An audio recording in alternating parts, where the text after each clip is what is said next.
Okay, welcome back, guys, to the third episode of Caverns of Xaskazien 2. Let me go to the right window. Let's dive in. We're going to do the last couple of tiny little tidbits of info, and then we're going to start playing the game properly for the first time in our hour and a half of play. Let's start by loading, I guess. That'd be a good step. Non-flying monsters will possibly be moved by currents in water, lava, or acid, and can be injured by such squares just like you. Did you know trinkets have no use except to be sold to smugglers? I knew all of this. Alright, the last things I want to show you before we dive in and start killing bugs like awesome jerks we are. The first thing is, we talked about our cursor, is this little sword. You may have noticed when you move it close to your character, north, south, east, or west, it turns into this little arrow. Back in the day, before I figured out how to do A-star pathfinding, and before I figured out how to make you click a square and move to it instantly, that was my only method of mouse movement. I kind of left those in as a holdover from earlier times, but it turns out they actually have a use beyond that. I'll only be able to show you that use if it happens to pop up, but for that reason, they're staying in the game for now. But it still functions exactly the same. You're obviously still pointing at the square. It just kind of latches onto that square when you're around. It turns like that.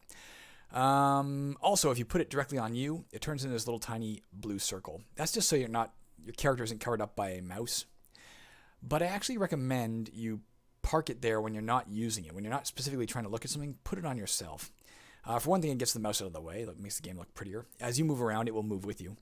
But also, that way it's always pointing at your current square. So if you're in the middle of combat against a monster, you'll always have its stats. If you're fighting a monster in lava, say, you'll have the information on the lava you're standing in and on the monster itself simultaneously. And you'll know everything you need to know about the situation. Alright, so there's that. I also wanted to tell you, one sec. Sorry, my throat is raw because I was talking a lot last night. So I occasionally need to swig some water here. The next thing I wanted to mention, we didn't talk about this. We mentioned the animal intelligence. This cave cricket has animal intelligence. We also mentioned there are several ways monsters can detect you. Animal intelligence affects a lot of things. It affects decision-making of monsters, obviously their AI. Dumber animals are more likely to enter squares that are dangerous to them than smarter animals, as an example. Dumber monsters are more likely to than smarter monsters. Monsters come with a bunch of different intelligences. The highest level you can get is Genius. Below that you have Standard level. And below that you have mixtures of Automaton, Animal, and then Sub-Animal, all the way down to Amoebic, I think is the worst level of intelligence. If we start with Genius level monsters, just to get out of the way, and we'll be done with this topic then finally. Whoa, I turned my volume up in my ears. If we go to Genius level monsters, in terms of detecting you, let's just concentrate on that feature of their intelligence. Genius level monsters are kind of psychic. They always know exactly where you are, and they always know the safest route to reach you. And they will always take the safest, most expedient route to get to you at all times, unless they're running away or something or panicking. If they can't find a way to reach you, they won't try, unless they make a deliberate choice to, say, cut across some dangerous territory to get to you. Below that, you have standard level intelligence, and this is where this starts coming into play about animal, etc. Standard level intelligence monsters have two different ways to detect you. They can see you or they can hear you. If they neither see you nor hear you, they will not try to get to you. They'll just wander around randomly and do their own thing. Literally wander randomly is what they do when they're not paying attention to you. To see you, they have to have an unrestricted line of sight. I think out to 16 squares is standard. I could be wrong about that, but I think it's 16. Maybe it'll tell us in here. Let's go look at the stealth skills. No, 12 squares, pardon me. So monsters of standard intelligence can see you theoretically up to 12 squares away if they have an unrestricted line of sight. And if they can see you, again, unless they're fleeing from you, unless they're scared of you, they will come at you by the safest, quickest route possible. They'll dodge anything in the way that's dangerous to them. If your stealth skill is higher, as you can see, like if we had basic stealth, it would reduce those ranges by 3 squares. So they'd only be able to see us at 9 squares, and at advanced, they'd only see us at 6 squares, and at expert, they'd only see us at 3 squares. That's the advantage there. If they do not see us, there's a secondary method. They might be able to hear us. Hearing has a certain range, but as you can see also just from here, while we're looking at stealth, every turn, each monster picks a random number from 1 to 12. and that is the number of squares distant it can hear you. If it picks 12 and you're within 12 squares of it, even if there's walls in the way, line of sight doesn't apply for hearing. If you're within 12 squares of it and happen to pick the number 12, it can hear you, it will come at you, unless it's afraid of you. If it picked a number 3 and you're 4 squares away, it will not come at you this turn, but next turn it may pick 4 or 5, and then it'll come at you, you know. If it picks a number equal to or higher than the distance you are from it, it will hear you. When we come to animal intelligence monsters for purposes of gameplay, in terms of their AI, they cannot see you. They only use the hearing method. Therefore, if you stay away from animal intelligence level monsters or lower, there's a greater chance they won't come at you. This guy may or may not come at us. We're how far? 1, 2, 3, 4, 5 squares away. There's a better than 50% chance he'll try to attack us on his turn, but he might not. If he rolled a 4 or 3 or 2 or 1, the game would treat it as if he didn't know we were there and he'd just wander randomly. The other thing with animal intelligence monsters and lower, there's a chance, even if they do detect you, even if they want to come at you, there's a chance that they can't. They just move one random square. Even if they're fighting you in the middle of combat with you, they may just jump off and move to a different square. The lower their intelligence, the greater the likelihood that they will do that. At a medic level, just so you know, at the very bottom of the intelligence chain, they always just move randomly. They can't detect you in any way. They just move randomly. If they happen to bump into you, they'll fight you. Otherwise, they'll ignore you completely. The only other intelligence that's a little different is automatons. Things like golems, things like zombies, things that are not really thinking, they're just kind of animated. They function kind of like genius level monsters in that they always know exactly where you are. They have a psychic knowledge that you are there, no matter where you are on the map. Even if you're 40 squares away, they know where you are. But unlike genius level intelligences, they will not try to pick the safest course. They will just walk in a straight line at you. And if there happens to be a wall in the way, they will just literally walk into the wall repeatedly until they can get around the wall because you've moved into a different direction. So automaton level monsters can be trapped or can be, duped into getting into a corner and staying in that corner if you can treat them the right way. One last more second for water.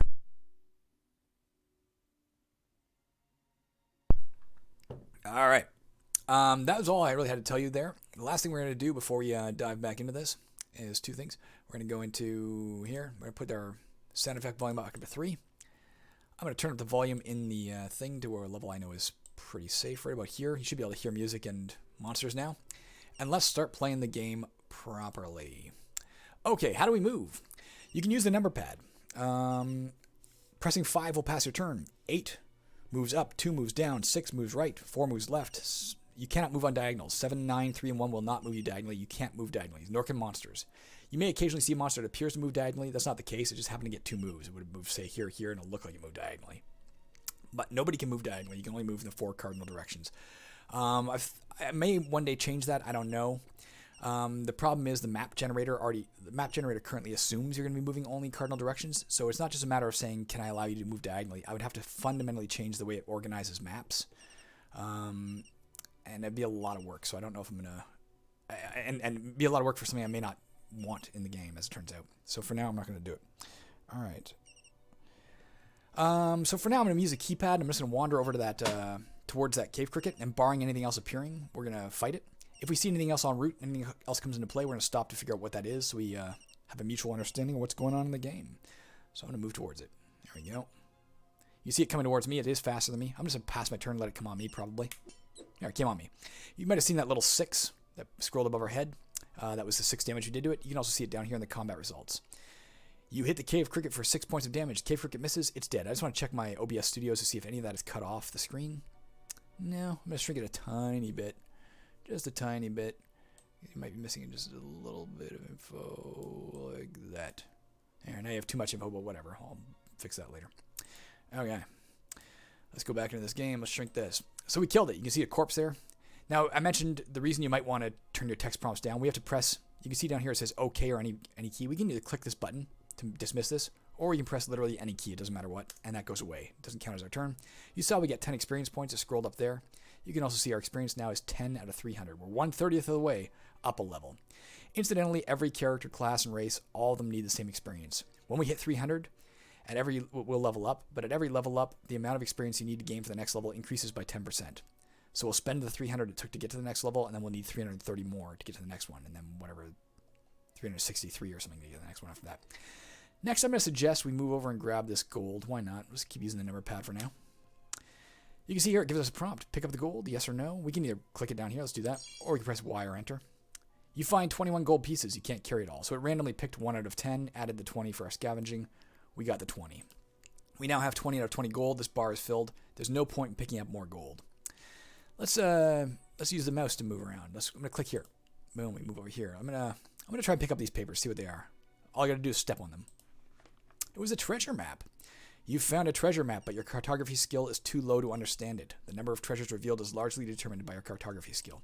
What's cartography skill? That is a general skill. Cartography right here. We are untrained. We can't read maps. We literally don't know what any kind of map. Any map we pick up 100%, we will gain no benefits from it. I can hear another cave cricket out there. Incidentally, let's just center the screen over here a bit. Incidentally, the volume of monsters or any features that you hear is keyed to the distance from you. So the louder a monster is, the closer it is to you. Or if you hear like a rushing waterfall, it'll get louder as you get closer. Now we can see both here, cave columns. This square is impassable to most monsters and to you, unless you are under the effects of a wall pass spell.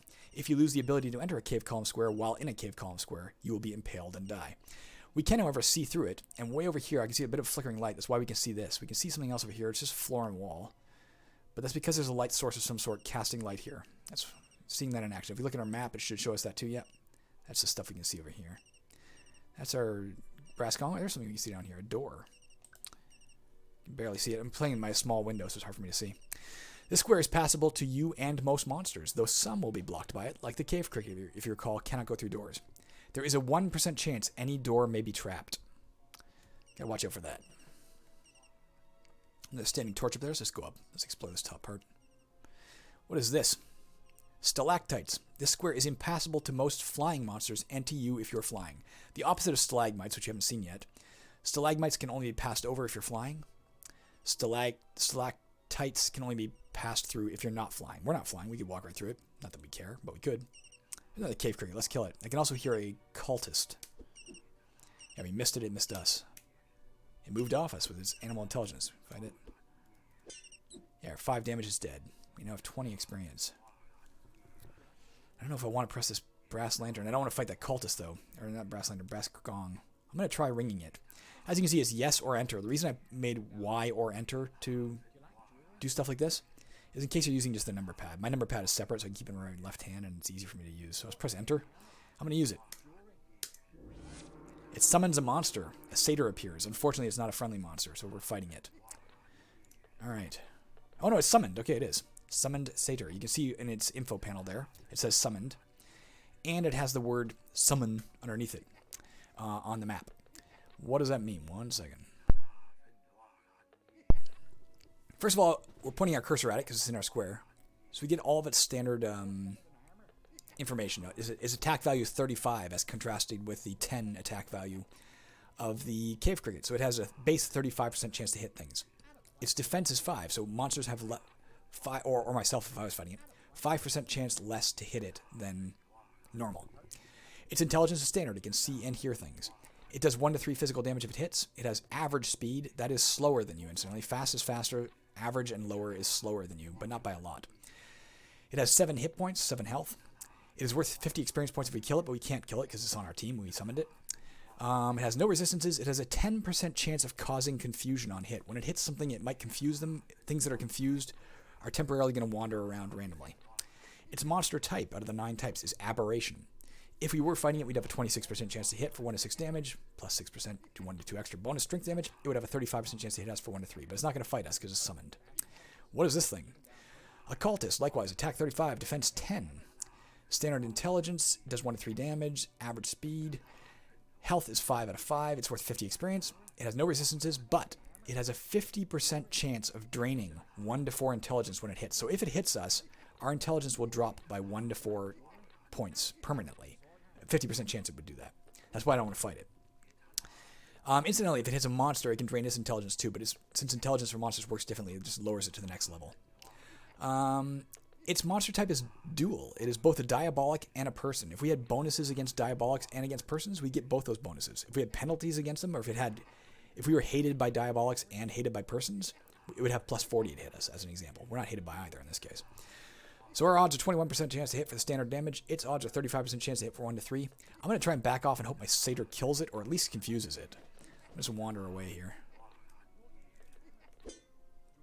-3. You saw the green -3. That was the cultist hitting our guy. Green numbers are friendlies getting hurt or ourselves getting hurt. Red numbers are them getting hurt in combat. It's kicking the shit out of our satyr. Has it lowered its intelligence yet? Nope.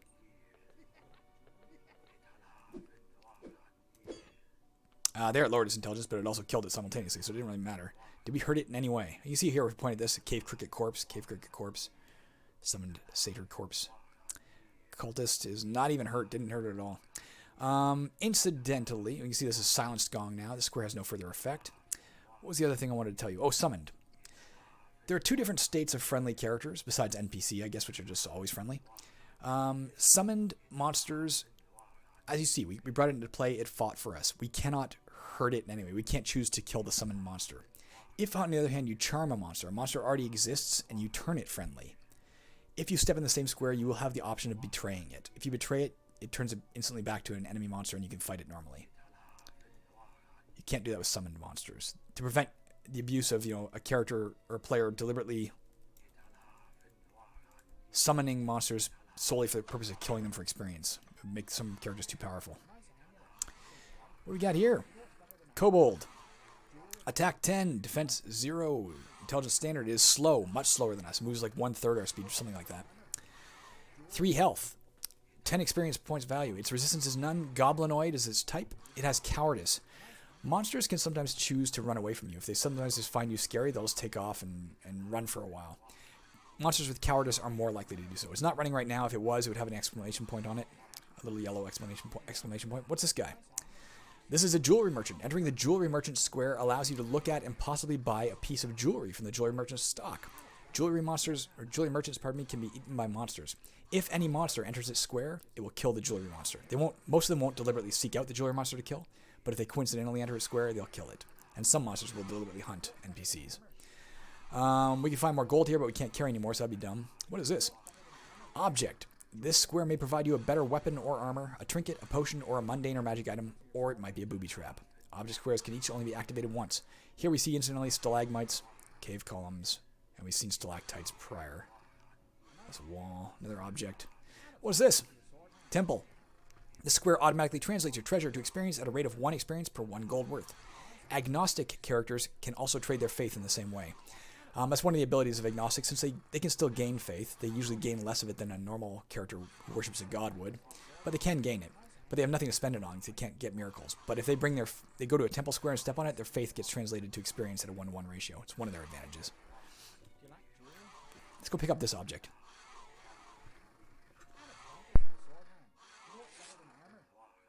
We found a new weapon, a dart. Say okay. Let's look at our inventory and see what that's like. A dart. It is a weapon, it is a light missile, and it is thrown. Light means we're allowed to use it using basic weapon use. Missile, if we had archery skill at basic level, we could also use it, but we already have the basic weapon use, so it doesn't matter. It is thrown, it's just a subtype that sometimes matters for some characters. Dexterity required 10. This one had a strength required 10. This one has dexterity required 10. Missile weapons always have a dexterity required, but our dexterity is 40, so we can use it no problem. It has no mod to hit, so we get hit. This we have a 31% chance to hit with usually, because we have -9. This has no mods. We'd have a 40 base chance of hitting. It only does 1 to 3 damage though. This one does 1 to 6. Also, you can see down below, darts provide no strength bonus. Missile weapons, you don't get the strength bonus. So unlike when we have 1 to 6 plus 6% chance of 1 to 2 here, we'd have 1 to 3 and no chance of extra bonus strength damage if we use this. It does provide distance strike 33% though. What does that mean? Unlike some games, missile weapons are not actually used at range. The conceit in the game is it's too gloomy in here to hit anything from far away. You can use them at short range, in other words. But we still have to enter the square. If we use the dart, we still have to enter the square of the monster to use it. It's just combat takes place exactly as normal. What does it gain us then? Distance strike 33%. There is a 33% chance, if we're using this, a 33% chance every round that the monster does not get to attack us back because it's considered to be too far away. 66 or 67% chance that it does get to attack us. Let's switch to it for now just to see it in action. Another kobold here. What is this? Empty kobold eggshells. This square has no further effect. I can tell you right now what happened is this was kobold eggs. They hatched and these guys popped out. They won't hatch again because they've already come out. But let's go kill this thing with a dart. See if we can get the... there, you saw a distance strike. Combat results. You hit the kobold for 2 points of damage. Distance strike, i.e. it does not get to swing back. Okay. Let's go back to our sickle for these guys, though. I just wanted to show you that in action. We can kill them faster with our sickle, unless it only has 1 health left. Well, let's stick with our dart for now, then. No point in doing more damage with a less chance to hit. There, we killed it. How much does this guy got? He's only got 3 health. Let's keep using our dart for now. Oh, he hit us for 1. Alright, it's dead. You can also see the condition of this. This thing started at 100%. It's down to 99% after the combats we've been in. This thing started, I think, at 50%. It's already down to 44%. I'll keep the sickle going when this guy comes near me. We don't have any spells that can really hurt him. We could hold monster him. We still have 0 faith, so we can't use that. Let's see if we can find something else. I also want to see what this guy's got for sale. Peruse. Oh, this is a magic item merchant, not the jewelry merchant. Different one. Want to see what he's got? Yes. Magic item merchant. You're new down here, aren't you? You've got that fresh from the surface look. The great thing about these magic items is they'll keep you on your toes. So many varieties. Each is different from the last, as a kobold from a troll. So these are the things he has for sale. A gem of locking. It is a low power magic item. It takes up 1 inventory slot. It costs us 2... Actually, it costs us 5 gold pieces. We could sell it for 2. Its status is active. You may use the gem of locking once per level by left-clicking it, provided your magic item use skill is at least basic. Ours is... magic item use. Untrained. So we wouldn't even be able to use this if we bought it. But if we had basic magic item use, we could. We use it once per level. Doing so will immediately lock all lockable doors in your square and every adjacent square. So it's a way to just lock all doors behind us so monsters can't get through. Even monsters that can open doors can't open locked doors. Pilgrims Token for 10 gold pieces. Low power magic item. It's a symbol. 1 inventory slot. We can sell it for 5, buy it for 10. Uses remaining 5. You can only use 5 times. You may use the Pilgrim's Token by left-clicking it, provided your magic item skill is at least basic. Doing so will instantly transport you to the temple. In case you're not getting the theme yet, low-power magic items require basic magic item use skill to use. Mid-power requires advanced. High-power requires expert. A mnemonic enhancer. This is pretty sweet. Costs us 15 gold. As long as the mnemonic enhancer remains in your inventory and your magic item skill is at least basic, the maximum number of spells you are allowed to learn is increased by 3. I might buy that. That'd be pretty useful. There's a second one for sale here. You can get 6 extra things as long as we keep these in our inventory. Bottom Salve. You may use the Bottom Salve by left-clicking it, provided your magic item skill is at least basic. It has 3 uses remaining. Doing so will restore 10 to 30 health points, but leave a 10% chance you instantly die from Bottom's Curse. So very risky item to use, but heals a lot for a cheap magic item. Incidentally, instantly die, insta-kill effects. There is a skill called Death Cheating. At the expert level, it gives you a 75% chance to avoid any time you would instantly die from an insta-kill effect, including Bottom Salve. So if we had this at expert and we used that, there'd be a 10% chance we'd instantly die, but if that happened, there'd be a 75% chance we wouldn't die, 25% chance we still would. Right now we have untrained, though, so it'd just be a base 10% chance we instantly die. I'm not going to buy that right now. I'm not sure I'm going to buy any of this right now. But we do want to lure this cultist away. We don't want it killing this guy. Let's see what the jewelry merchant's got. Strangers no more, you and I, eh? I rejoice it. A shield covers your entire arm. A ring occupies just 1 finger, but properly used can do more than any shield. Here's what he's selling. We've got 20 gold. We could buy this. A Wanderer's Ring. It's a low-power magic ring. Now, incidentally, magic jewelry comes in 2 forms. Rings and amulets. You're allowed to wear 1 amulet. You're allowed to wear 2 rings. But they require the same magic item use skill. A low-power magic ring will not have any effect. You can't equip it unless you have at least magic item use basic.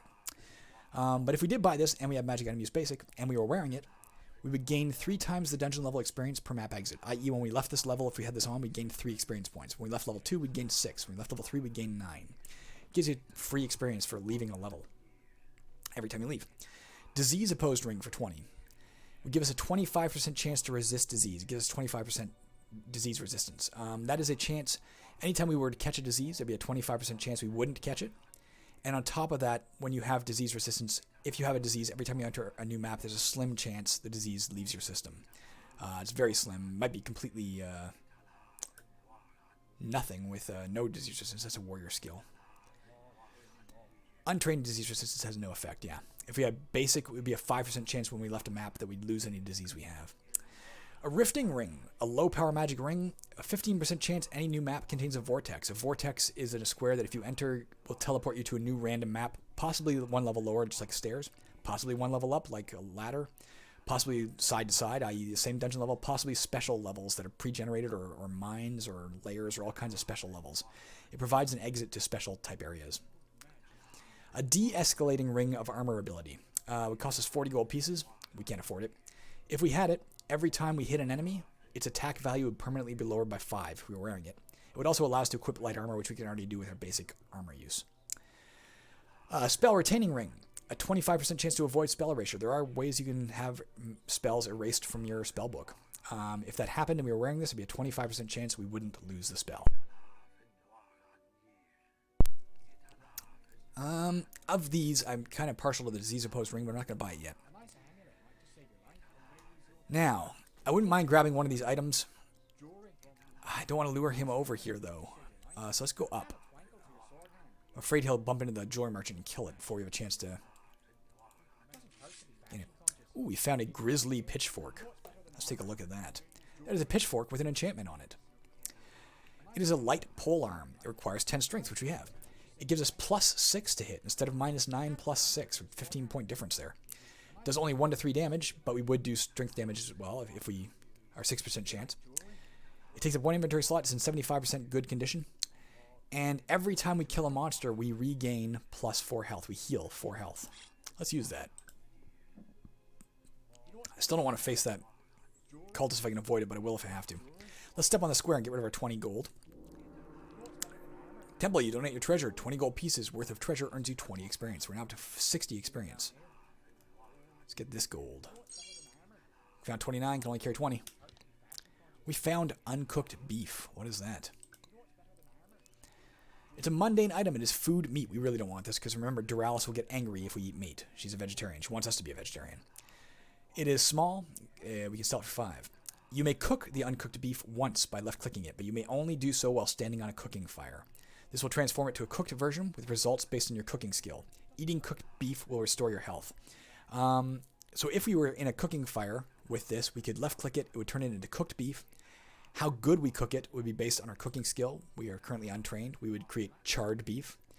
But it could go from charred all the way up to gourmet or something like that. And if we ate the beef once it was cooked, we would regain health based on how well it was cooked. At charred, I think we get back 20% of our maximum health.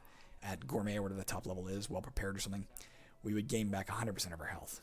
We're not going to use it, but we'll carry it for now, just as ballast in case we hit something that, say, destroys an item in our inventory. There's a chance it'll destroy the beef, and I won't care.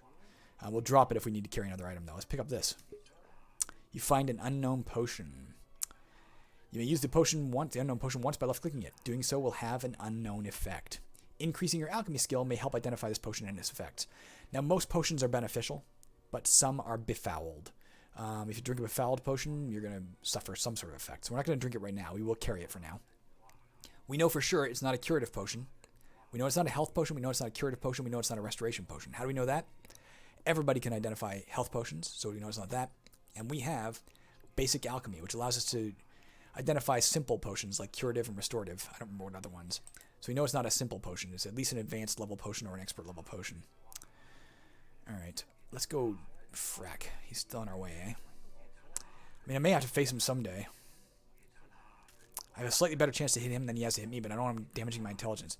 Incidentally, if any of your stats reaches 0, your intelligence included, you instantly die. We'd be too stupid to live. We'd just die at that point. I'm going to charge through it. I don't want it getting that jewelry merchant. I missed it. It missed me. Let's just keep going. Get around it. Let's lure it away somewhere we can ditch it, maybe. We can go into these stalactites. There's another one, damn it. There's 2 of them out here. Third one. And another kobold. The kobold's fine. What is this? A Vestonian Shrine. This square provides you the option of invoking Vestonis, god of creation. If you do, there is a 50% chance that you'll gain a heavily enchanted weapon or armor, but a 50% chance that you'll lose 1 to 6 from your health and max health instead. Praying here is considered a good act. Vestonian shrines may only be activated once. Now here we see the first instance where another god's attitude matters. Why do we have a 50% chance of getting the good effect and a 50% chance of getting the bad effect? That's because Vestonis is indifferent towards us with an exactly 50% attitude. If his attitude was higher, we'd have a better chance of getting the good effect than the bad effect praying at a shrine. If it was lower, we'd have a worse chance. Right now, that's damned risky. I don't think I'm going to do it right now. We already got a good weapon in our Grisly Pitchfork. But, yeah, it would be potentially a really good item we could get out of that. Let's not do it just yet. We do want to kill that kobold. We do not want to mess with these damned cultists. Let's see if we can get a way to deal with them that doesn't involve all these freaking cultists around here. Let's go also to the temple. Drop off our gold. I think we just lost the jewelry merchant. Yeah, there's the dead jewelry merchant. Magic item merchant, pardon me. So we're not buying anything off him. Let's get all the gold we can right now. See if we can get up a level by using that. Frack. 3 fucking cultists following. I shouldn't swear. 3 cultists following us up here. We're going to have to fight one of them, I think. Maybe. Oh, it didn't hit us. We didn't hit it. Turnabout's fair play. I do not want to fight any of them if I can avoid it. I'm afraid of them. I don't want my intelligence. A 4th one. There's 4 of them on this level. Let's get away from this. This is another Kobold Eggs hatched over here at some point. We're going to have to fight something. We're kind of cornered. Alright, well, that's the best we can do. We missed it. It missed us. We could go to the dart. If we went with the dart, we would have less chance to hit because we wouldn't get our +6 chance from the pitchfork. We'd have only a 30% chance to hit. We'd only do 1 to 3 damage. We wouldn't have the chance of the bonus strength damage.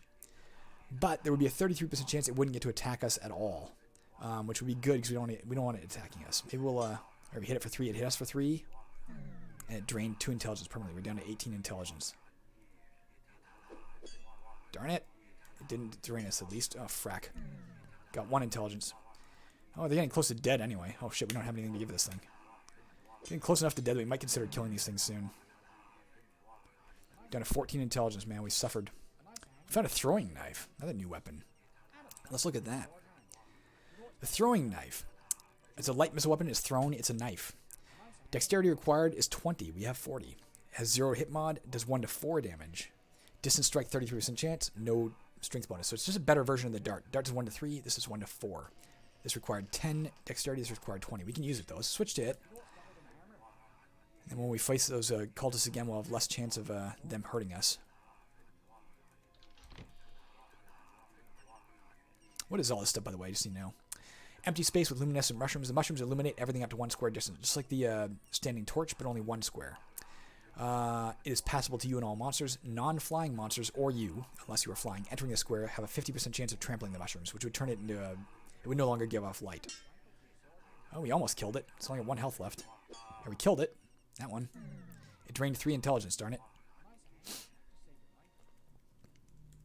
Let's pick up this. We find a mid-power scroll.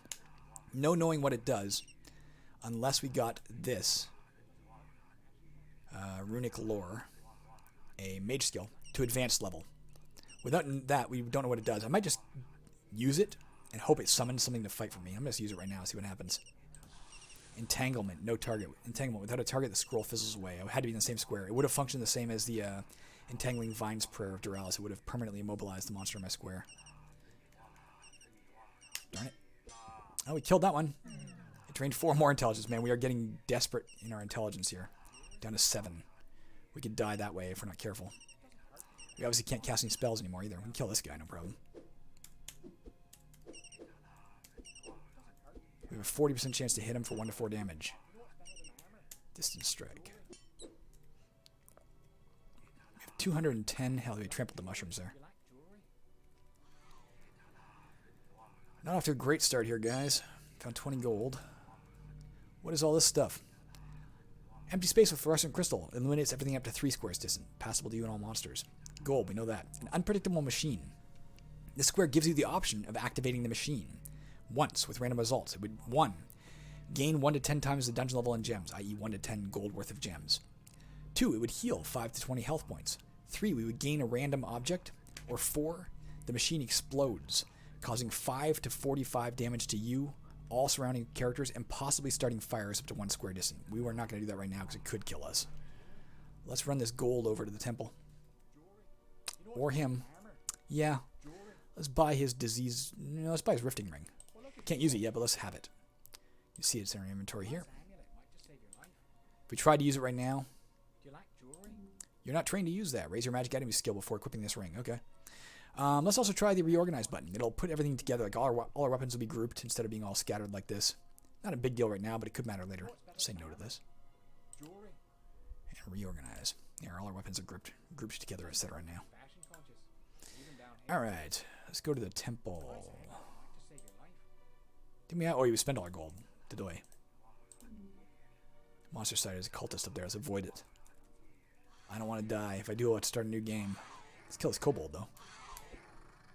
Actually, I should get away from that cultist, because the kobold may just choose to run, and if it ran out of my square, the cultist would jump on me. This is nice. A Illumina Shrine. This square provides you the option of invoking Duralis, goddess of nature and magic. If you do, there's a 60% chance you'll be granted light. Why 60? Because we have a 60% attitude with her. Illuminating an 11 square radius, and you will also sense all monsters around you for 120 turns. But a 40% chance your spell points will be halved, and your map will be erased instead. It would also have the side benefit of pleasing her. Praying to her will make her happy. I'm going to do it. It didn't work. We lost 3 spell points, and our map got erased. As you see, if we go back to the map, it's all gone. That said, our spell points don't matter to us. We can't cast any spells with 7 maximum spell points anyway.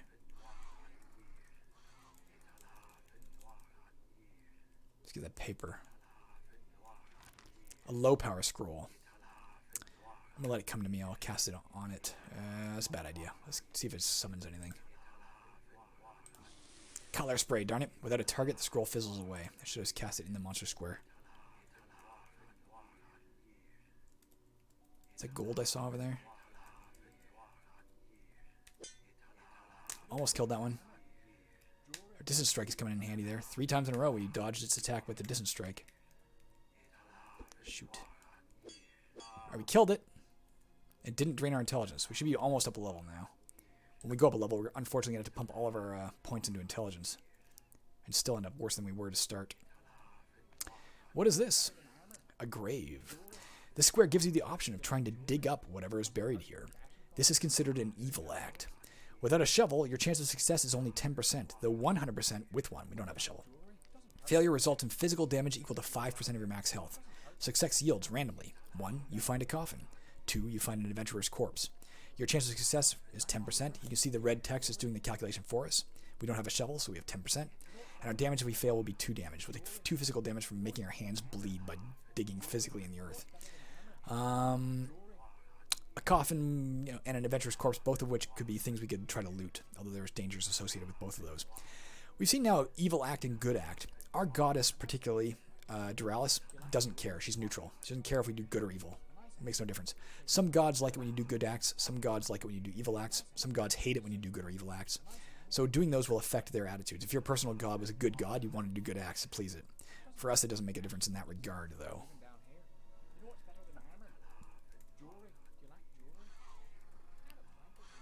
Let's go get that kobold. Almost. 30 more experience. We'll be up a level. Let's grab this.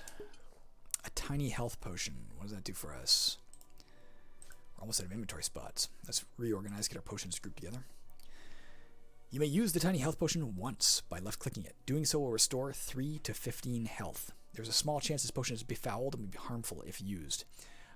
Incidentally, on the first level of every game, literally, not just dungeon level 1, but the very first map you enter every game, there's always 1 health potion, just so you know, to get you started. So dock that. There's the stairs down, by the way. This square gives you the option of descending to a new random map, 1 dungeon level lower. There's a 1% chance any staircase is rotten and will dump you to the next level when used, causing 3 to 9 falling damage for each 10 levels deep you are. The damage to us if the stairs collapse, 1% chance of that again, is 3 to 9. Incidentally, every god, without exception, likes it when you descend, because you're getting closer to your goal of killing Xaskazien. They all want him dead too. So, going down a staircase or a spiral staircase will always yield faith as well. Gold.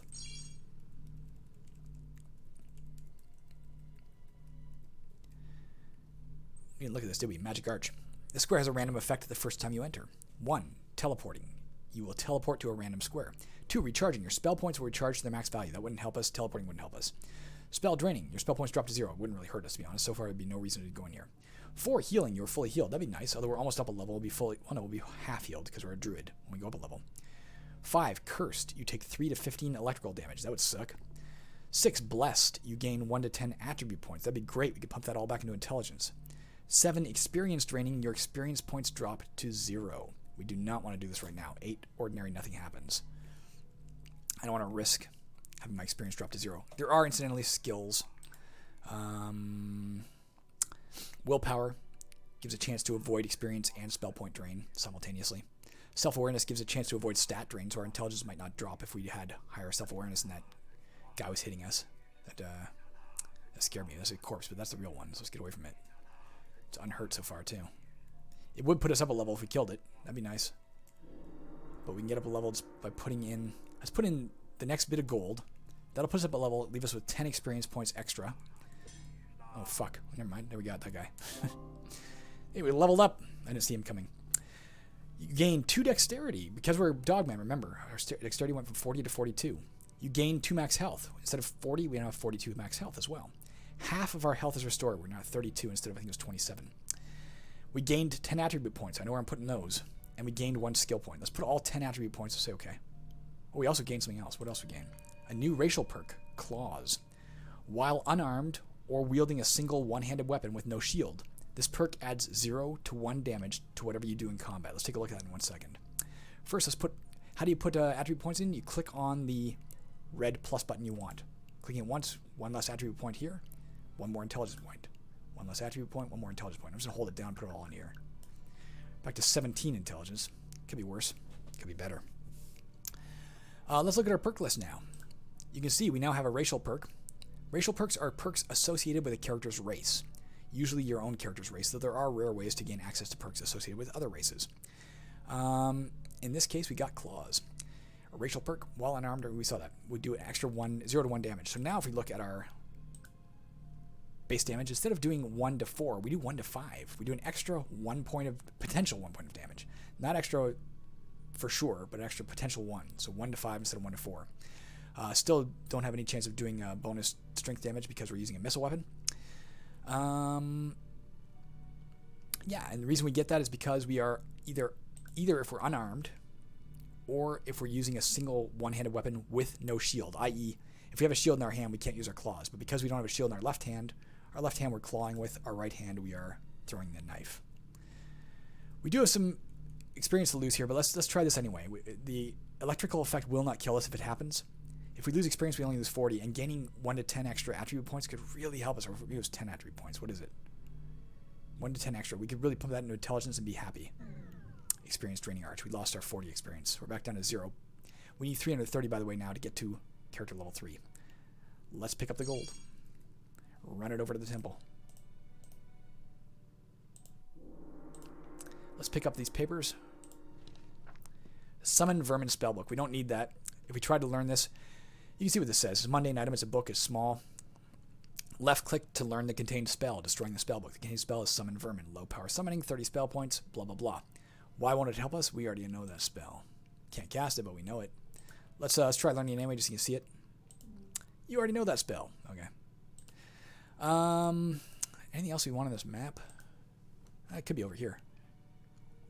What's this? I saw it right here.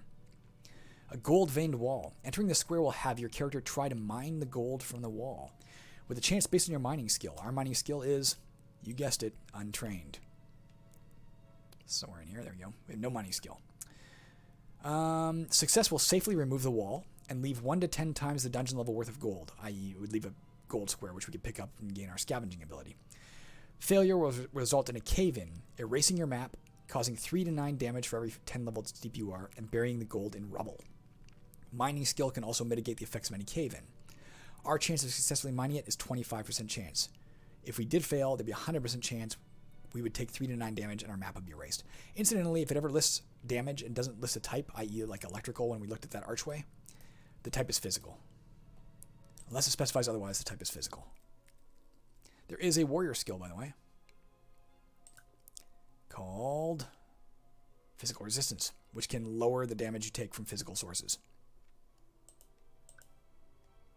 I think there's nothing else over here, only. This is a barred door. This square is passable to you and most monsters, though some will be blocked by it. There's a 1% chance any blocked barred door may be trapped. I'm going to step on it anyway. Nothing. Not trapped. Nothing else up here. This is where we started. Warning! You've lingered long on this level. Bad things happen to people who dally in the caverns. It might be wise to move along. I wanted that to happen to show you. Let's go to the events button. You can now see one event listed. You've lingered long on this level. Leave. Linger warning. This is just a reminder that you've already been warned for lingering on this dungeon level too long. Each turn you remain on this map, there's a 1% chance of a decidedly negative event occurring. We want to get off this map now. Every turn, 1% chance something bad is going to happen. That happens after a certain amount of time on a map, by the way. Our only way that we know of off this level is the staircase. I don't think there's anything up here. We're not going to mine that. I think it's time to get out of here. Let's not keep exploring because we might trigger a bad event. We could do this. We have a 1% chance, better than we had. We have a 51% chance we gain a heavily enchanted weapon or armor if we use this. I don't know. I don't know if it's worth it. 51% is better than nothing. We already have some problems with our intelligence, though. I don't want to lower my max health, too. I'm going to click here. There, we made it there with no event. Let's go on the staircase. Let's say yes. There we go. We are in a new level. We are character level 2 on dungeon level 2. It's a different type of map. I can tell it's still a cavernous type map, but it's a different type of cave structure, I know, just by looking at it. We can see a bunch of things here. Walls. As you can see, the walls look different now. The floors look different now. We'll finish this level, and then we'll call it quits. What is this? Lantern-bearing wall. Lights up to 3 squares distant. That's why we can see it from so far away. Some other light source illuminating gold here. What is this? Melgrim's teleporting trunk. We talked about York's dimension hopping trunk in the first episode of the game. This is Melgrim's. Melgrim's teleporting trunk has a 10% chance of appearing on any given level. Any objects dropped in this square will still be present in Melgrim's teleporting trunk should it appear on any future level. What is the difference between this and York's? Well, York's only has a 1% chance of appearing. This is a 10% chance. But this also only applies to the current game. It doesn't travel through worlds. It just travels through this dungeon. If we drop something in here, every level there's a 10% chance it will reappear somewhere. If we step there, we can pick up whatever we dropped in it before. But in future games, it won't be there. New monsters to look at. A salamander. It has attack 10, defense 0, intelligence animal, damage 1 physical, speed average, health 3, experience is worth 9. It has 100% resistance to fire damage. We aren't doing any fire damage, but if we were, it would resist it. It takes 25% extra damage from cold sources. We don't have any of that either. It can't enter doors. It's a worm. My odds of hitting it, 42% chance for 1 to 4. Its odds, a 67% chance of a 30% chance for 1 to 1. First of all, why does it have a 30% chance when it has only attack 10? Well, look in the bottom right corner. You see that sad face? That's right, it's a worm. If you remember, worms hate us. They all get plus 20 to hit, so there's a 30% chance to hit us. And that little symbol in the bottom right corner reminds us of that. Why a 67% chance of a 30% chance for 1 to 1? That's because of our throwing knife. That's taking into account our distance strike. So there's only a 67% chance that it would get its 30% chance to do 1 damage to me. Let's try and take it out. Well, it's here. What's this thing? A mains. Still a very weak monster. Has an attack of 10, defense 0, standard intelligence, does 1 damage, speed average, 4 health. It is 100% resistance to toxins, that is poison or disease. It cannot be poisoned, it cannot catch a disease. It is also immune to smoke inhalation. It is undead. 42% chance to hit it, same as the salamander. We can kill both these things pretty easy. Let's go get rid of them. Ooh, more mainses and more salamanders. Dead. 2 damage. Killed it. It's hurting us a bit. Killed it. The deeper we go, the tougher the monsters will get, and the tougher the traps and stuff get too, but the greater the treasures get. Lots of stuff down here. Let's look at all this. Silver. The square gives the option of picking up the silver. If you accept, you find silver worth between 1 and 5 times the dungeon level gold pieces, though your strength may mitigate how much you can carry. Excess silver found that cannot be carried is lost. Silver in each square can only be found once. Scavenging skill will not impact the value of found silver. We will find 1 to 10 worth in gold pieces. So you still find gold. You still basically find gold pieces, but you find half the amount you normally find with gold, and scavenging skill won't affect it. Might as well go pick it up anyway if we're here. Found 6 gold pieces worth of silver. All right. You can now see we have 6 out of 20 here. Bar is partially filled.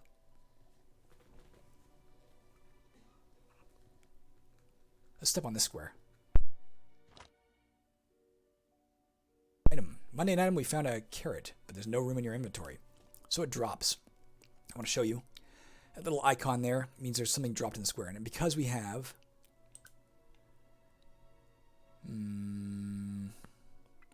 cursor reveals dropped items. When we point at it, when you see the dropped item as a carrot.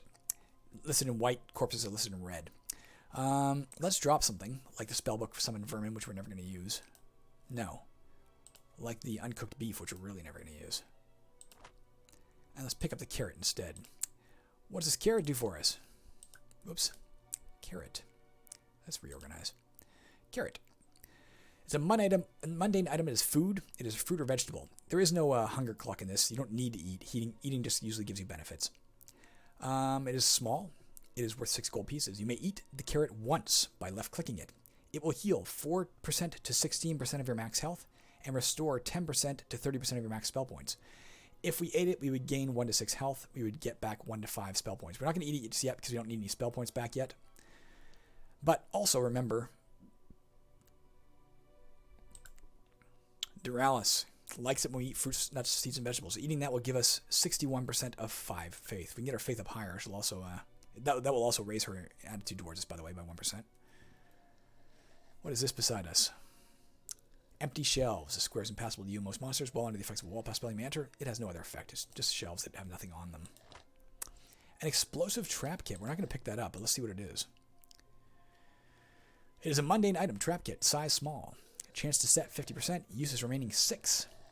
24 gold pieces value.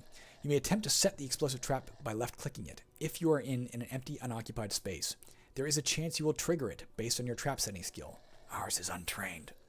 Otherwise, the square will become a friendly trap, causing 15 to 45 physical damage to all in the square or adjacent when the next monster enters. It'll blow up. It can also spread fire around, incidentally. It doesn't tell you that here because I ran out of room to put that information, but it is true. I mean, it's valuable. We can use it 6 times. If we're facing those cultists, we could put this out and possibly blow them up without having to fight them. Then again, 50% chance to set it. 50% chance we try to set it, and it blows up in our face, and we take the damage. So maybe not just yet. Let's leave it there for now. If we can get our trap setting skill up, which is a rogue skill, then that would be good. Are these things alphabetized now?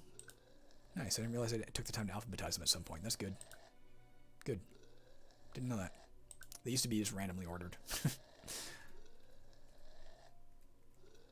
They're mains. Let's go deal with it.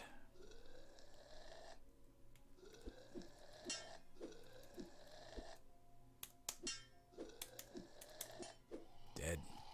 Let's pick this up. Unknown potion. Let's leave it there for now. More gold. We don't want to pick that up right now, though. We're already carrying 6. We just waste it. We can pick up more silver, but we might as well. We can only find 1 to 10. Best case scenario, we're at 16. We found 4. We have 10 gold. We know what a grave is. What's this? A magician's trunk. This square gives you the option of opening the trunk once. Magician's trunks may be empty, but they may contain 1 to 3 magic items. There's a 10% chance this magician's trunk is trapped. Our health isn't too bad. Let's try it. Magic item. We found incense of meditation, but there's not enough room in our inventory. We found a repair stone. Not enough room.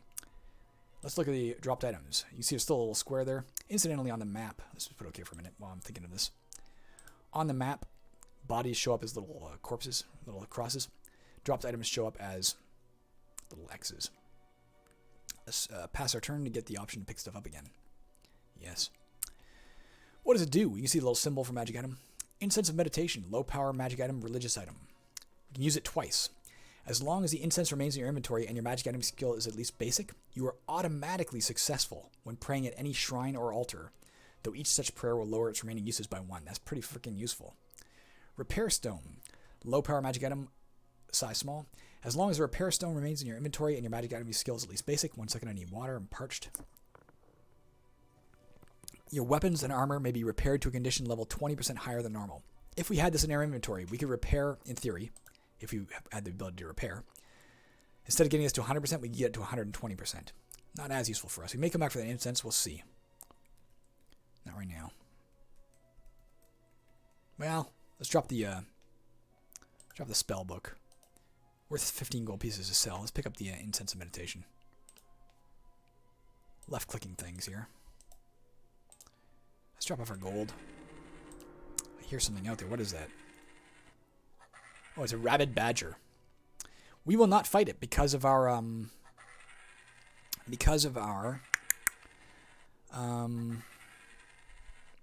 we are in selective combat mode, and our selective combat says don't fight animals. This is an animal. If we fought it and killed it, we'd piss our goddess off, Duralis. If we were fighting it because of our hunting ability, we'd have a massive chance to hit it. It has a 5% chance of causing insanity when it hits us, but remember it has only a 10% chance to hit us anyway.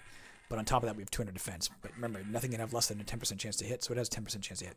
Let's go into square anyway, see if we can use our wooden flute to hypnotize it. We're not fighting it. It missed us. Let's try our flute out. The wooden flute had no effect. Okay. It missed us. Let's get away from it now. We don't want to fight it.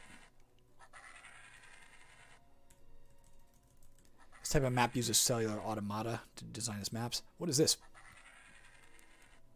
Bramble. This square is impassable to most monsters. If you attempt to enter it, you have a percent chance equal to your strength over 2 or 90, whichever is lower, of damaging the bramble. When it accumulates enough damage, it will be destroyed. However, each attempt you make to enter degrades your weapon's condition by 1% if you have one equipped. If you have no weapon equipped, each attempt to enter causes you 1 damage. Our odds of damaging it will be 10%. Our damage if we fail with our bare hands will be 1, or we do 1% to our current thing. Incidentally, look at the wooden flute. It's gray now because we already used it. It also says it's inactive to remind us we can't use it till the next level. We don't have to go through that bramble though, so just avoid it. Grab this gold, sure. Let's carry it for now in case there's another merchant on this level we want to buy something from.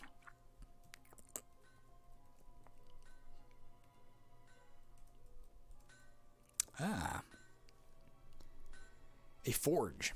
This square gives you a chance to repair damaged weapons and armor, with the likelihood of success directly based on your repair skill. Success repairs the item by 25%. Failure ruins the forge. Our chance of success is 25%. Why? Because we have untrained repair. Might use that in a second. Might use it right now, as a matter of fact. But what did I want to say to you? Unremembered. Let's look at this thing. What is this? A ward. This square is impassable to all monsters. Monsters can't go through it. Pretty useful. Let's go try and repair our throwing knife, which we're enjoying using. Now we broke the forge.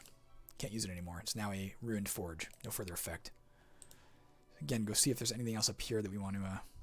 No. Let's go to the temple, drop off our gold. Let's go get more gold. Like here. You can do it from the map screen too. Let's try that. There, dropped it off. Let's go get this gold. It's telling us we can't move because we saw a monster, but that's fine.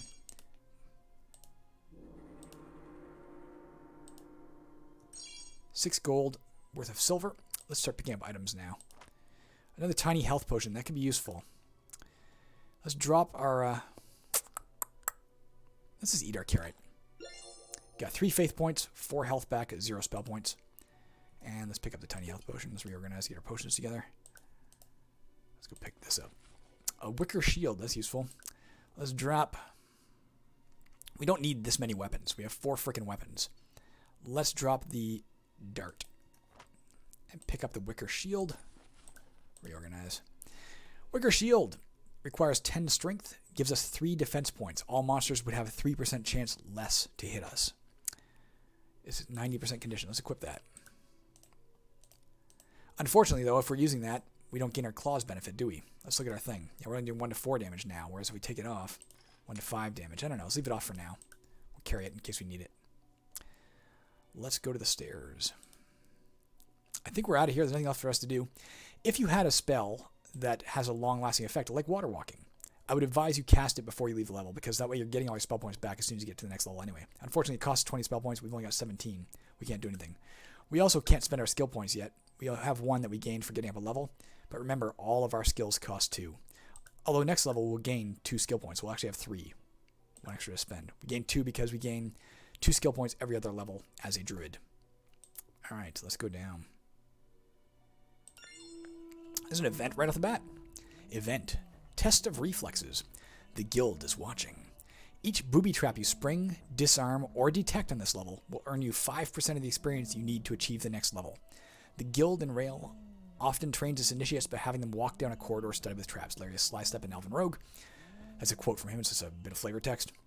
That was incidentally a Friends D&D character. Where that came from.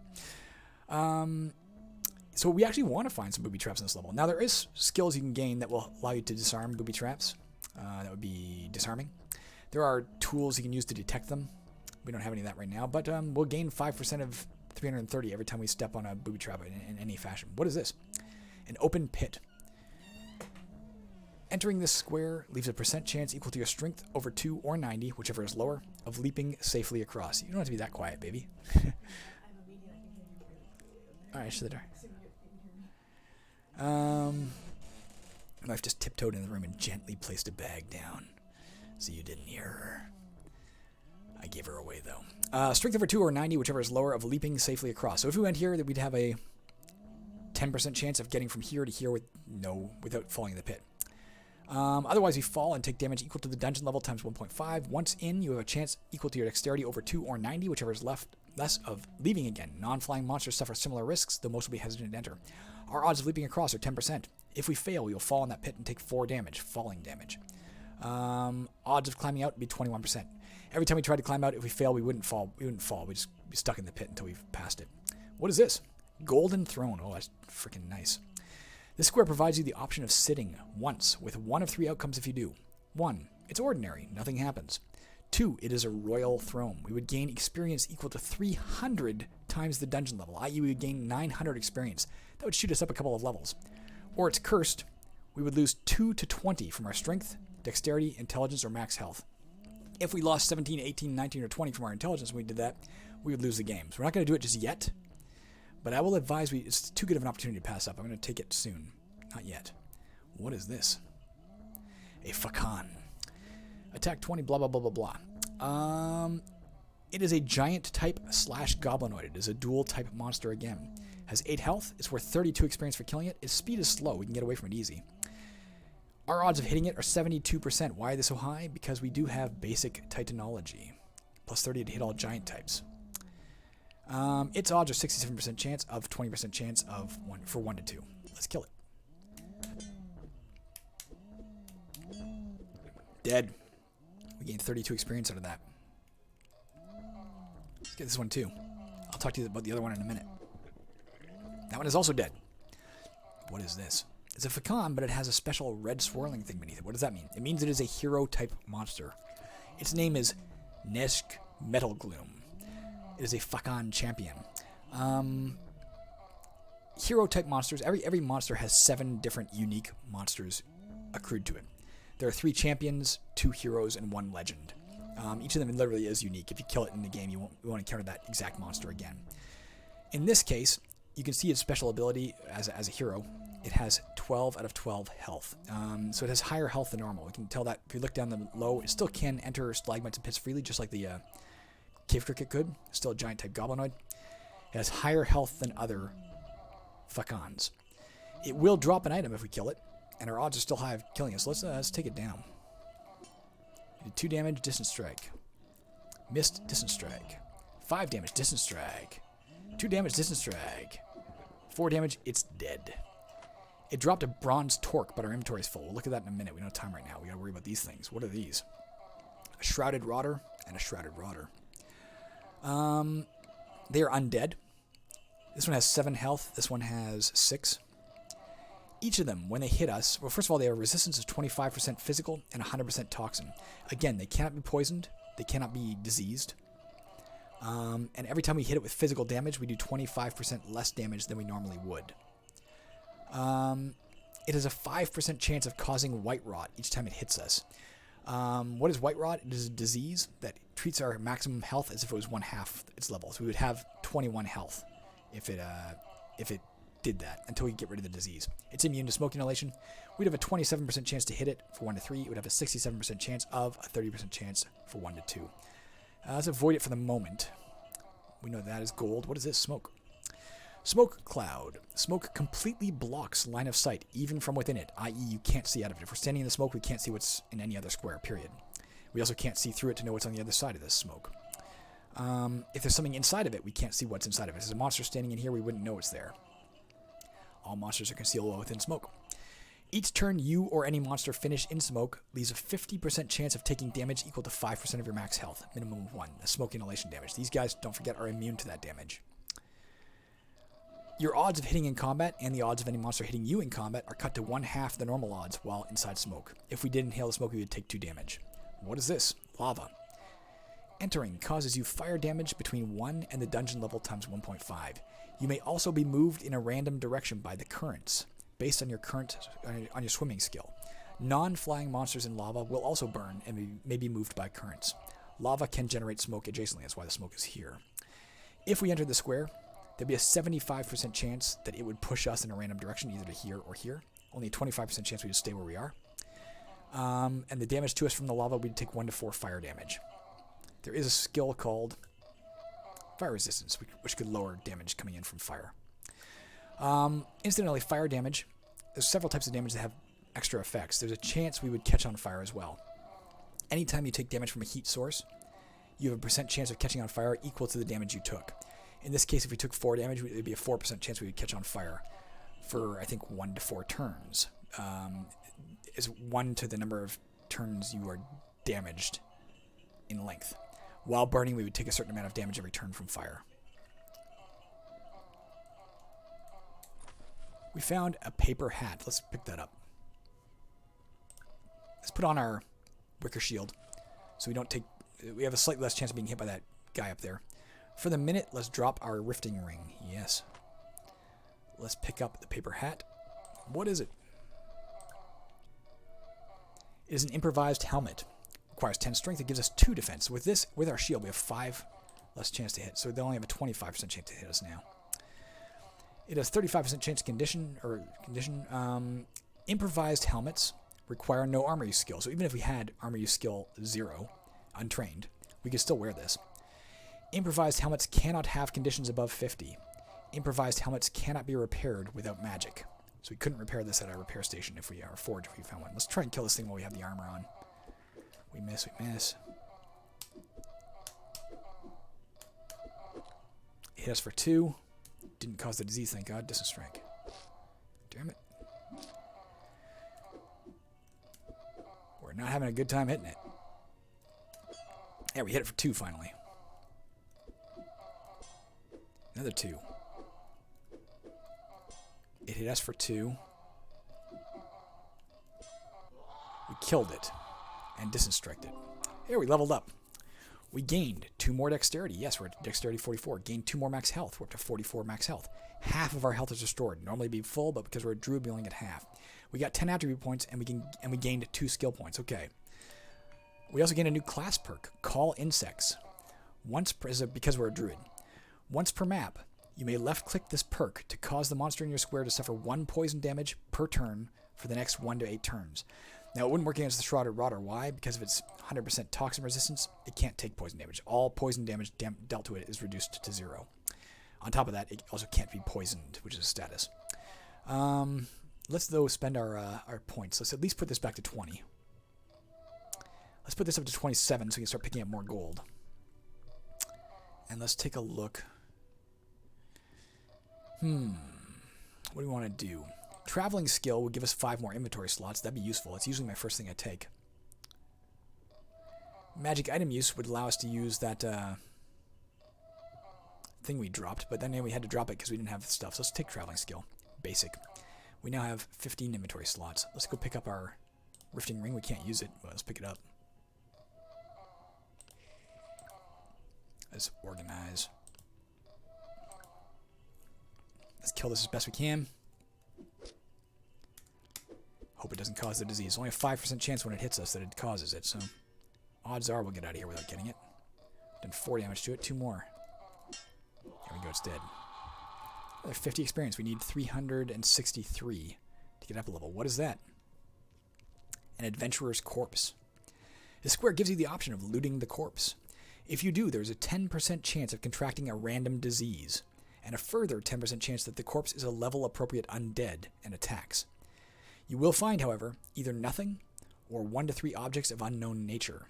Looting a corpse is considered an evil act. We don't care about the evil act. We could find a bunch of items, but we also might catch a disease or trigger an undead attack. So let's not do that yet. We'll consider it in a minute. Oh, frack. Here comes a Hellhound.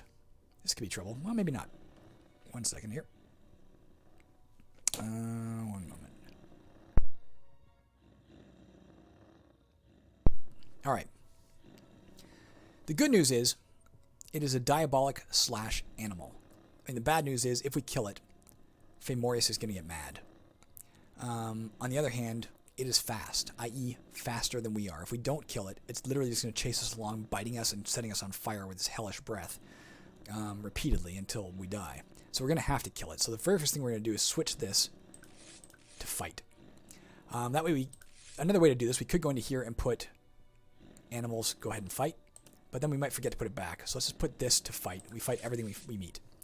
That way when we meet it, we might at least hit it.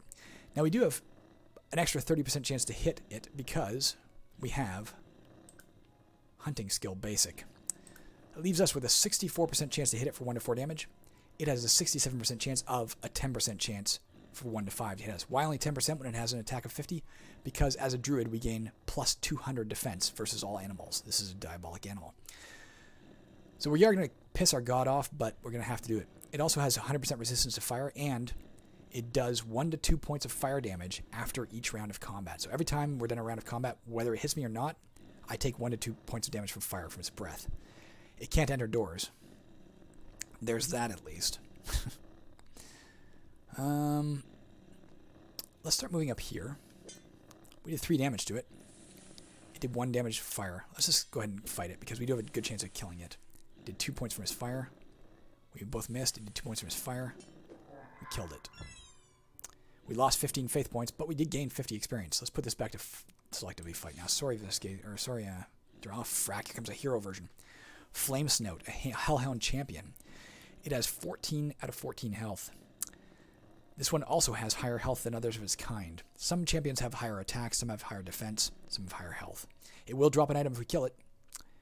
We still have a good chance of killing it. Let's put this to go ahead. Can we still do this? I guess we can. We're going to do our call insects on it too. Let's go here and sit on the golden throne. If it happens to shoot us up a few levels, we can raise our dexterity or our health or something and have a better chance of killing it. Nothing happens. Oh, no, it did. Royal Golden Throne. You gain 900 points of experience. Look at our experience bar. That leveled us up. We gained 2 dexterity. We gained 2 max health. Half our health is restored. We gained 10 attribute points, and we gained a skill point. Okay. We also gained a new racial perk. Dogman and Duralis don't mix very well, do they? This perk allows you to eat any sort of uncooked meat by left-clicking it when you're not in a cooking fire square. It will grant you the same bonus charred meat of that type would, but leave a 15% chance you catch a random disease. So with this ability, we can literally just eat raw meat. As long as we're not standing in the cooking fire, if we left-click raw meat in our inventory, we'll just eat it raw. We'll gain the same thing out of it we would if we had cooked it to the charred level and then eaten that, but we'd have a 15% chance of catching a random disease. We probably won't use that ability anyway because it will really piss Duralis off. Okay. We leveled up again. Gain 2 dexterity, gain 2 max health, half our health is restored, gain 10 attribute points, gain 2 skill points. And a new class perk, Mushroom Identification. This perk grants us a 33% chance to avoid the negative effects from interacting with any mushroom patch as a druid. That's pretty cool. Okay, we're definitely going to put this at least to 30. That way we're allowed to get warrior skills now. Let's put this at least to 30, so we're allowed to get mage skills. It also allows us to cast our 3rd spell, which is Summon Vermin. Not going to do that now because this will probably kill whatever we summon. I'm going to put the rest into Dexterity to make sure we have a chance to kill this monster easier. Let's look at our skills. What do we want? We can get basic level skill in any category we want now. If we took Demonology, that would give us plus 30 to hit this. We'd really hit it easy. Let's definitely take Magic Item Use, so we can use our Rifting Ring. And I will, in this case, take Demonology, just because it'll give us a chance to kill it better. Now we have a 100% chance to hit it for 1 to 4 damage every turn. Alright. I'm sorry, you're going to get really mad at me there, Duralis. I won't do the Insect Plague on it now, because we're going to kill it pretty fast with this thing anyway.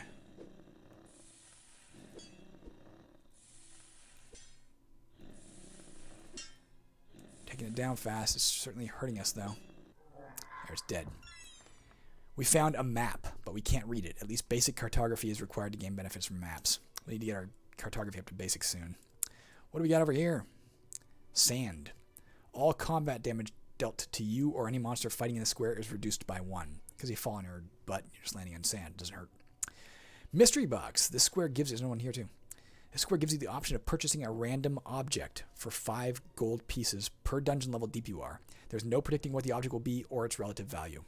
So for 15 gold, we could reach in and see what we get. It'd be random. I'm not going to do that right now, though. Also, we only have 6 gold. This was a scroll merchant, but something killed it. Probably Flame Snout. Another mystery box there. I don't want to pick up the gold yet. What is this? Energon. It does 1 to 2 damage of type electrical. There is a rogue skill, I believe. Nope. Mage skill. Nope. General skill. Electrical resistance. We have untrained, has no effect. But if we had it up to basic, it would lower damage received from electrical sources by 25%, which would also mean we would have less chance of becoming electrified. Now, just like fire can set you on fire, heat damage can set you on fire, electrical damage can electrocute you. The chance would be equal to the damage we took, so we would have a 2% chance maximum of getting electrified for a certain amount of time. I don't know how long it is. Actually, I have to look it up. It's not as long as fire. While we're electrified, though, we would take some damage every turn from electricity. We would also be unable to move or do anything. We would literally be completely helpless as we just lay on the ground convulsing. Very deadly, but unlikely to happen. Killed it. Got 11 experience out of that. We may have to grab this gold before we cross here. We'll see. Weapon in stone. This square gives the option of trying to remove the weapon embedded in the stone with a chance of success equal to your strength over 300, i.e. 10%. If you are successful, you will receive a legendary weapon. You may only make the attempt once. Our chance is only 10%. It is considered a feat of strength, which matters for some characters. Doesn't really matter for this guy. Let's go ahead and try it. 10%. You are not strong enough to remove the weapon. And if we try it now, you can see it's an irretrievable weapon in stone. We're probably going to have to cross this lava unless we just want to take the stairs down. It's not the end of the world. We could look at the body. I don't want to get diseased, though. Pick up the gold. Warning. This may result in you finding more gold than you can carry. Why is it giving us this warning? Because we might find more than we can carry, and we already have at least some gold. And we set our option to be that. Let's say yes. Why are we saying yes? Because, maybe I shouldn't have now that I think about it. Because we're going to cross this thing, and we may not come... Well, I guess we'll have to come back at some point. Let's jump in here. That way, if it shunts us with its currents, it only shunts us to here or here, and either way we can step out again on the other side. It didn't. We took 1 damage from fire. It's in the Shrouded Rotter. Let's go kill it. Our throwing knife broke, darn it. Let's switch over to our Grisly Pitchfork. This gives us a better chance to hit, 46%. And if we kill it, we'll also gain 4 health, I think it is. But we don't get Distance Strike anymore. And it caused White Rot. That ain't good. Let me take a look there. You can see White Rot right here. Let's take a look at it. White Rot is a disease, sometimes contracted from rotting undead. As long as you have it, your maximum health functions at half its normal value, rounded down. It can be cured with a restoration spell, a restorative potion, or by less common means. Well, we're going to have to try and heal that disease when we get a chance. We're also down to Faith -3, by the way, from killing both those Hellhounds. It's dead now. We level up again. Gain 2 dexterity. Gain 2 max health. Half our health is restored. Gain 10 attribute points. Gain 1 skill point. We gained a new racial perk. Nose for gold. As a dogman, we get this. You may use this perk once per level by left-clicking it. It will place 0 to 3 gold, gems, or chest squares randomly on the map and reveal those locations to you. Okay, that's pretty good. Let's pump it into this. We're going to be finding a lot of gold. Let's frickin' maximize our ability to carry it. Let's also, if we can, take disease resistance. We can't. We only have 1 skill point. Okay, let's look at our perks. So we know what Claws does. You see they're written in brown. That's because they're just passive perks. We can't click them to do anything. These are blue because we can click them to do something. This wouldn't work unless there's a monster in our square, but this we can do. Let's do it. Nose for gold. You sense no treasure. Okay, didn't find anything. That was its use for now. Uses remaining on this map is 0. Okay. Use it again next map though. Let's find the temple and drop off our gold if we can. There it is. 30 experience. What is this? It's a desk. This square gives you the option of opening the desk once. Desks may be empty, but they may contain 1 to 10 times the dungeon level in gold, a scroll, prayer, map, spellbook, or skill tome, and or a piece of magic jewelry. There's a 10% chance any desk may be trapped. Let's go ahead. We found 45 gold pieces, can only carry a maximum of 40 of it. We found a low power scroll. We found a prayer of welcoming waters. We found a map, can't read it. That might be the next thing we take. What is our prayer of welcoming waters? It is a Vian prayer. It is a prayer to the goddess Sensun V. Interesting that her name is pronounced Sensun V, but I know that her religion is pronounced Vian. I don't know why that is. I just know certain things. It's because I made it up. Now, when you use a prayer, your chance of success is equal to your relationship with that god. We have a 53% chance, if we used this, that we would get the prayer off. It would count as a prayer to Sensun V. It would anger whoever gets angry by praying to Sensun V. I think that would be Maleviak, the goddess Maleviak. It would please Sensun V. Her thing would go up for us, or her attitude. You may attempt to use this prayer once by left-clicking it. This is a good prayer, and you have a chance of success based on your relationship with Sensun V. If successful, it puts into play a water walking effect for 121 turns. So same thing as our water walking spell. It would let us walk on water. We'll keep it for now. We'd probably not use it right now. No reason to. Well, certainly no reason to use it right now, but probably not use it at all. What is this? An Illumina Shrine. This square provides you the option of invoking Illumis, the goddess of luck. If you do, there's a chance equal to your relationship with Illumis. Ours is 52%. That will gain 10 times the dungeon level in gold and 1 to 10 times the dungeon level worth of gems, but a 48% chance will spring a booby trap instead. Illumina shrines may only be activated once. As you can see, all shrines have a good effect or a bad effect. Your chance of the good effect is your relationship with the god. Your chance of the bad effect is the opposite, the corollary. Let's drop off our gold, by the way. We also spotted a potential cave-in. Let's take a look at that. Cave-in. Entering this square will cause you 3 to 9 damage for every 10 levels deep you are and erase your known map. Cave-ins may each only be activated once. Whoops. Mining skill may prevent the effects of cave-ins. Why do we spot it? Because we have untrained secret detection. Untrained secret detection grants a 10% chance to identify concealed or secret doors nearby, within one square, or cave-ins or buried objects. If our secret detection skill was higher, it would give us higher chances of that, as well as allowing us to detect pit traps and stuff. What is this? Spell Merchant. Let's go see what they have for sale. Yeah, what do you got? The blessings of all the gods upon you, stranger. Xaskazien's minions surround us. Your best hope lies in magic. Look over my spells and see if anything excites. We could buy this, Light, for 15 gold. We'll have to get some gold, but we could do it. Left-click it to learn the contained spell, destroying it. The contained spell is Light. It's a low-power illusion, costs 30 spell points. This spell increases your sight range to 11 squares for 120 turns. I think it should say 121, by the way. I'm going to write that down as a minor gaffe. It should say 121 turns, not 120. Grease. Only costs 3 gold pieces. The contained spell is Grease. Low power conjuration. This spell requires you to select an adjacent square. In a 3x3 pattern from that point, each monster becomes greasy, and each empty space will become grease. If you or a monster enter grease, you become greasy, and it makes you slide all over the place for a little while. Not for long. It's not a very effective spell, but it can throw something off your chase. If something's chasing you, and you get it greasy, it might slip and slide and lose the chase, you know? Descend for only 10 gold pieces brings us down to the next dungeon level. Descending slightly improves your relationship with all gods and grants you 20 faith. We know that. Should write that in the stair square as well. Kindle. A low power pyromancy, 5 spell points. This spell will restore any extinguished cooking fire in your square to a usable form. We haven't seen any cooking fires yet. Cooking fires will eventually burn out. They can't be used anymore. But if you cast Kindle on it, it'll rekindle it and you can use it again. Summon Vermin, we already got that. We might buy the Descend spell and this Light spell. Let's see what we can go get. Actually, we'll get 40 gold probably from this gold. Let's pick it up. Yeah, we got it. Let's go buy both those spell books. I would like your Light spell, sir. Oh, you can see it instantly, the text change. Always good to see you. The mysteries of this and every universe are there for the unraveling. All it takes is a bit of knowledge, which luckily I'm selling. Buy your Light spell, sir. I'll buy your Descend spell, sir. Let's go into our inventory and learn them by left-clicking it. We left-click the Light spell. We don't want to peruse his stuff. He stepped in my square. Let's get out of his square so he doesn't keep saying that. Yeah, leave me alone. If we go to our spells now, you can see Light is in here. Costs us 30 spell points, but we could cast it. Descend. Let's cast that let's learn that as well. And now it's in here too. We have 5 out of 7 spells learned. Cost 10. It'll bring us right down to the next level. Let's go get more gold. Found 24. Is that right? Yep. Not going to use the mystery machine here.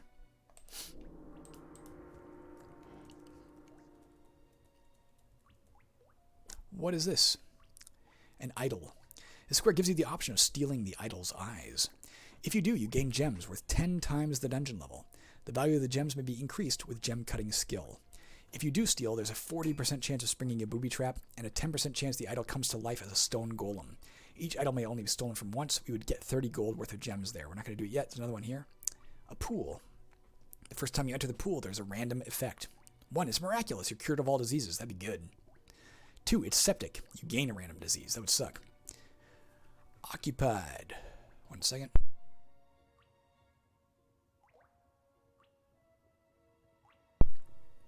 This will have to be my last recording of the day. My throat is shot. I gotta go work tonight.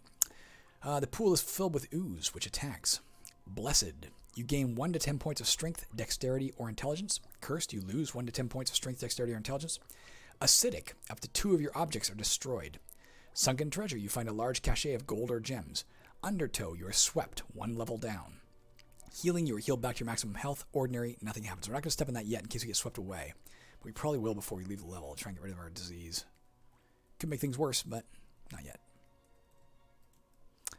Alright, let's see what else we got up here. Their ward. Let's pick up this object. Incense of meditation. We got more of that. Good. I forgot. That's true. We do have incense of meditation, and we do have... oh, what am I saying? Magic item use. So we will automatically be successful at any shrine we go to. Surprised it doesn't say 100% here. It should. Alright. She's pleased. We got 35 gold pieces and 3 gold pieces worth of gems. Let's drop that off. Let's see what's in this desk. Tome of Knowledge. You found a tome entitled Deciphering Gibberish, Volume 2. What does that do for us? It's a mundane item worth 30 gold. You may left-click the tome to learn runic lore skill to the advanced level, provided you already know it to the basic level and your intelligence is at least 60. Doing so will destroy the tomes. We can't learn it yet, but we'll save that and we can get a free skill advancement later. I think next, I'm going to try this. I steal 30 gold pieces worth of gems. Booby trap. Oh shoot, we're paralyzed. You cannot move for 60 turns. I was fearful this might come to life as a stone golem. That would suck if we were paralyzed here and it was a stone golem. We'd have to descend to get away. But it didn't. Now if you look over here, you can see the first four are always wrong. This is the negative ones. These are the positive ones. Sorry. Negative. Paralyzed. This icon indicates that your character is paralyzed, magically or otherwise. While paralyzed, you'll be unable to move from your current square by normal means, though you may still fight, cast spells, use objects, and interact with your current square. You will remain paralyzed for a further 60 turns. Let's just pass our turn for 60 turns. I'm just going to keep pointing at it and holding down the 5 key to pass my turn. Watch that number count down. Alright, we're no longer paralyzed. Let's go loot this thing too. 30 gold worth of gems. Nothing happened. Alright, got away. I'm going to unequip my Grisly Pitchfork. Why? We're going to jump in this pool now in the hopes that it is a miraculous pool. But if there's an ooze in it, if an ooze hits you, it destroys your equipped weapon. So I don't want to have that equipped if we happen to trigger that. Let's see what happens here. Oh, we found Sunken Treasure. There's something glittering at the bottom of the pool. You find 32 gold pieces. All right. Put that in there. As you can see, it's now a plumbed pool. It has no further effect. Last thing, there is still gold to get here. Let's cross back over the lava. Yes, it'll hurt us a bit, but it won't hurt bad. And let's do it here. Oops. Well, if we get swept aside, it's fine. We take 1 damage. Go to here. We're not going to descend the stairs. Gotta pass through all this damn smoke, though. How close are we to leveling up? Let's drink one of our tiny health potions. Healing it. Healed 6 points of damage. Alright. Let's grab this gold. Yes. 36 gold pieces. We're not going to return to the temple right now because it would require us crossing this again. I don't really want to look at the mystery machine. I don't want to risk the adventurer's corpse just now. Let's just get out of here. Down the stairs. Let's go on the stairs. Let's not go down it. Say no. We're going to cast Light. Because we're about to enter a new level, we're going to get all our spell points back anyway. We'll enter it with a light spell in effect. There you go. We can see really far now. Yes. Maybe it is 120 turns. Yeah, it wasn't wrong. I guess I was wrong. It is 120 turns.